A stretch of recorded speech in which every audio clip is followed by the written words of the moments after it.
Well, hey guys, welcome back to the channel. Now, if your view seems slightly different to usual, that would be very true. My Super Duke R has now gone in for its first service, the 1,000-kilometer service, and they were running a bit low on loan bikes, and they asked me if I'd like to take out the Honda Africa Twin. So I've got this now for a couple of days. This is the second day I've been out on it. So if you're interested to see what I think about the Honda Africa Twin DCT, I'll see you after this.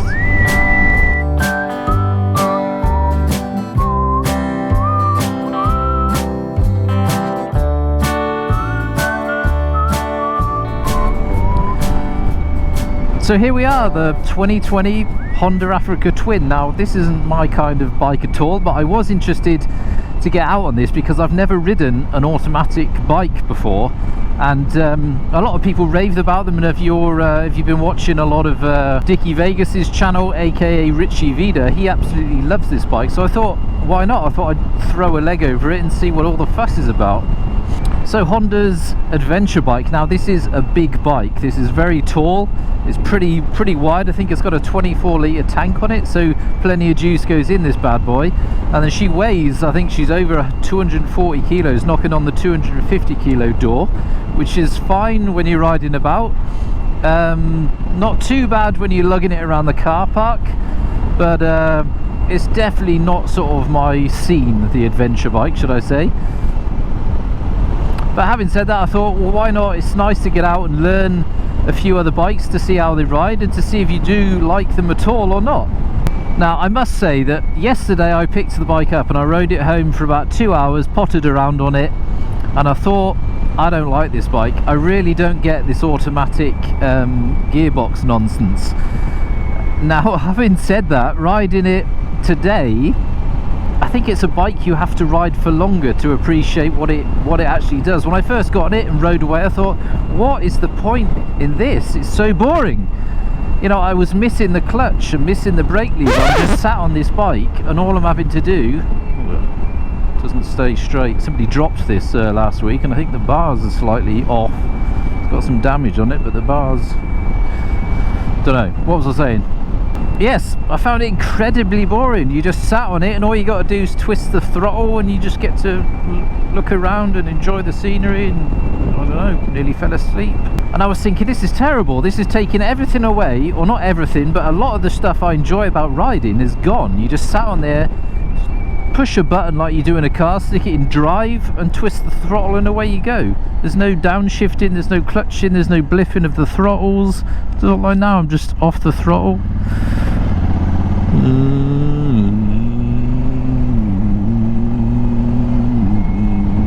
Having said that though, second day of riding it, I'm kind of getting used to it. I'm kind of liking it a bit more. So I think if you were to test ride this bike, if it's a bike you're interested in, you need to be taking it out longer than you would do for a normal test ride. I don't think after a test ride for say half an hour, that would sort of promote a sale. Now, it depends on the rider you are. If you are in the adventure bike market, you could munch miles on this for weeks on end. And I kind of get this bike in that respect, that if you're doing massive miles and you're doing big tours, I can imagine the days that you're absolutely chin strapped and knackered, or driving through towns and you're in traffic jams or whatever, and you constantly have to pull in clutches and change gear. I kind of get it for that reason, because you can just chill out on this bike and enjoy the wonderful views.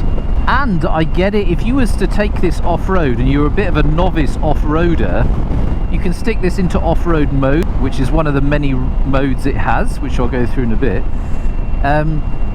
You've just got to put it in off-road and away you go. So you can sort of really enjoy the off-road capabilities of this bike just by pottering around on the throttle.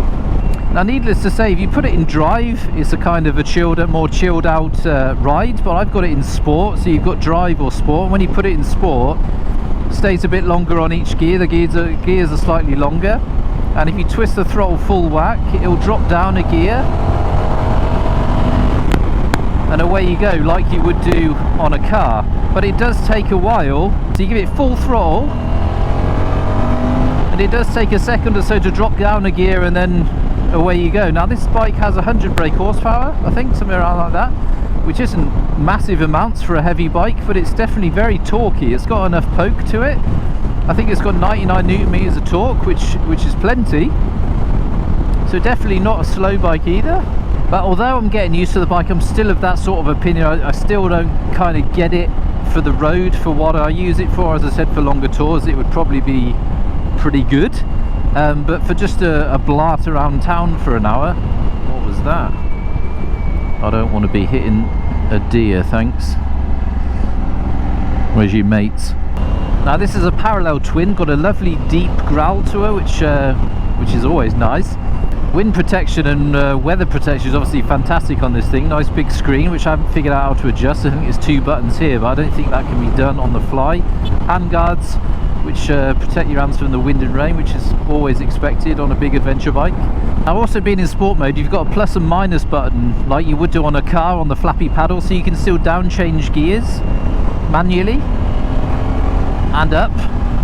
So you can still take that manual aspect back out of the automatic gearbox, but still it's only, you know, a flick of a button, so it's still, I don't know, it's not as boring as just twisting the throttle, but I think you can have a bit of fun with it. Right, so we're in S, which is for sport. So that shows you down here and up on the display. So if you press D, that puts you in normal drive, and click on N will stick you into neutral. Now there's quite a lot happening on the display. I've had a bit of a mess around with it. Basically you've got, it's all in German, sorry about that. That's got your user 1, which is basically all custom stuff. So here you've got your sport and manual gearbox, ABS on or off. G, no idea what that is. I'd imagine that's traction control. Engine braking, P, no idea what that is, but you've got, it's so customizable, is that a word? So you can basically change all your levels of traction control how you want it. You've got your fuel gauge, your oil temperature, revs, rev counter, you've got your kilometers, what you're using in petrol wise, so that's your user 1, and you've got user 2, so that's different. So again, that's been customized. Again, I'm not sure what P is, but I imagine E, engine brake and traction control, no idea. Touring mode, again, that's slightly different settings. You've got, you can see there all the different levels of traction control. This is on level 3, so you can customize each one how much you want. Stat, that is your town setting. There's your off-road mode. So there you've got your all your different settings for that as well. But you just get a rev counter for some reason on that, but you know, I'm not going to go much into that too much because I've only just been farting around with it the last couple of days.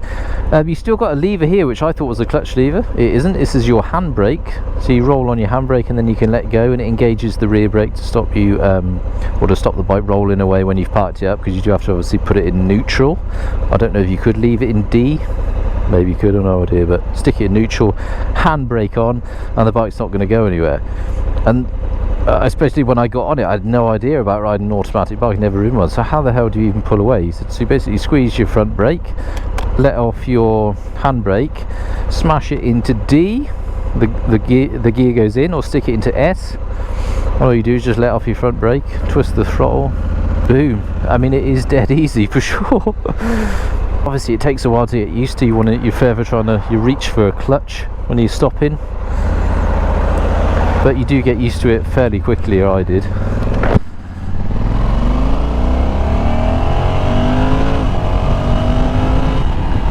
And give it the beans. Now, as I said, she is no slouch. She's definitely got some get up and go about her. And the good thing about this bike is that you can stand up on this all day long. And for me, for being 6'2", there's not many bikes I can stand up on straight legged, but this is amazing. And to be honest, it's quite nice to stand up. So most definitely a bike that you can just crunch the miles on and be happily comfortable and enjoy your ride. Now, handling's been a bit messed up on this bike because the tyres have been properly squared off, so much so that I think they've got freaking corners on them.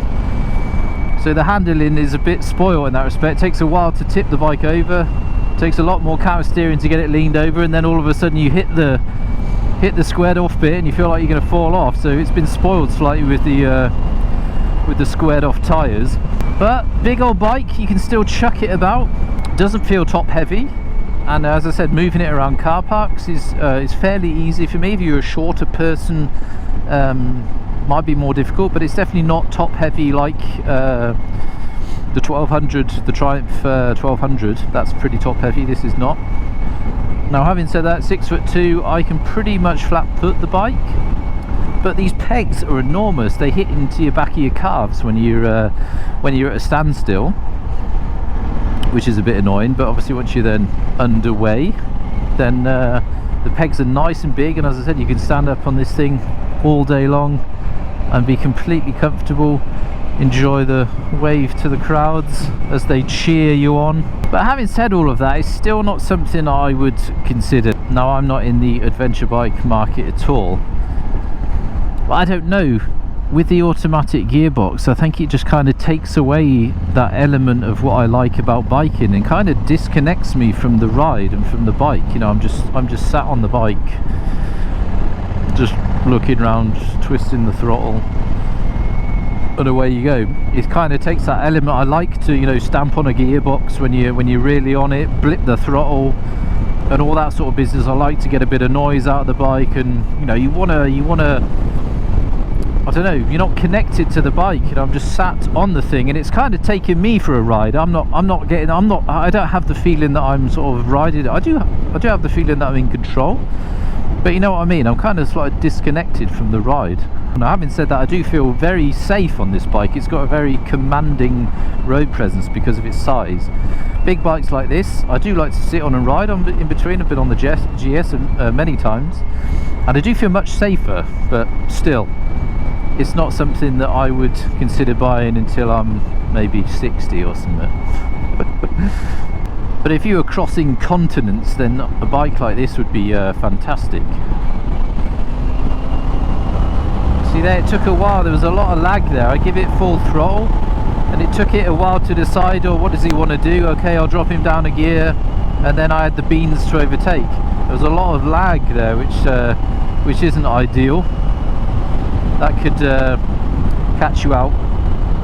You really have got to be precise. If you want it to knock it down a gear, you really have to give it the beans on the throttle, really twist it fairly fast, and then it knows what you want to do. So if I twist it now, dropped it down a gear, but there's still a lot of lag there before it actually picks up. It's I don't know, that takes too long for me. I will pull over in a second. We'll just have a little look round her. So stick it in neutral, handbrake on. It's all a bit of a faff. It's not keyless, so you still got a key.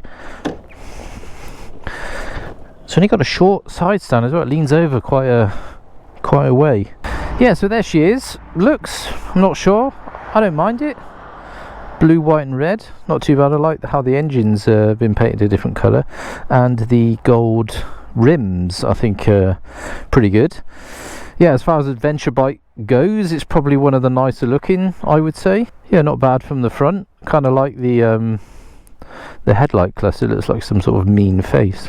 Obviously very heavily off-road orientated. Look at the big skid pan underneath there, so more off-road orientated than most other adventure bikes. And it would be a blast, to be honest. I wouldn't mind taking it off-road actually, but in Germany that's all illegal here, to go yomping around the woods, so I don't fancy getting fined. Let's hop back on her. Kind of like the matching gold bars that seem to be twisted. Somebody dropped it last week, and I think the bars are slightly knocked. I forgot what to do. Start it first. Brakes on. Gear in. TFT display is actually touchscreen as well, which is quite cool.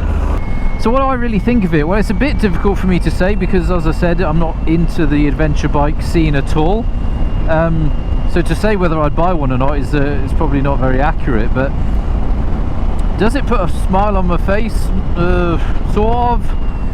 But as I said, with the I'd probably get the non-DCT bike, the manual gearbox, because as I said, I just think makes the ride a bit boring. But on the flip side to that, for chewing the miles, as I said, probably pretty cool. But I was keen to try it because there is a bit of quite a lot of hype with this bike. Lots of people seem to like it quite a lot. But I think she would handle beautifully if she didn't have squared off tyres, so that's a bit of a shame. I suppose the question comes down to it, if I was to to ever need an adventure bike, what bike would I like to have? Now I think for me there'd be a few bikes in question. Definitely the KTM Super Adventure, the GS, the Triumph Explorer or the 1200. I wouldn't even consider that bike. I've ridden that bike before, didn't really like it that much. And this bike, so maybe the GS, the Honda Africa Twin, and the KTM Super Adventure would be sort of the three bikes that maybe I would consider if I was in the market for an adventure bike. But again, I know I'm sort of biased to KTM, and I'm drawn to them anyway, but the Super Adventure just wins it on the sheer raw power that it has. That's an adventure bike with 160 brake horsepower. Absolutely bonkers. Although, having said that, this is definitely plenty. It's only 100 brake, but 99 Nm of torque. That's pretty pokey. I don't know whether this would be on the top of my list. Probably not if I was looking at an adventure bike. This bike definitely has nice character because it's a parallel twin, and it's definitely got a nice thumpy roar to it. So stick a nice can on this, and this would sound amazing when you give it the pasty. But she corners pretty good, even though the tyres have shot to shit. Definitely feel comfortable. It's confidence inspiring. No issues with twitchiness or unstableness at all. So I suppose that gets a bit of a tick in the box. So there you go. That was my first sort of impressions of the Honda Africa Twin DCT. Now I've got this bike for one more day. I go back to the dealership tomorrow to pick up my Super Duke R, which you've all been looking at and all eagerly awaiting the videos that are coming on that. So I'm going to get it home tomorrow evening. Got some new bits and bobs at home in the garage. The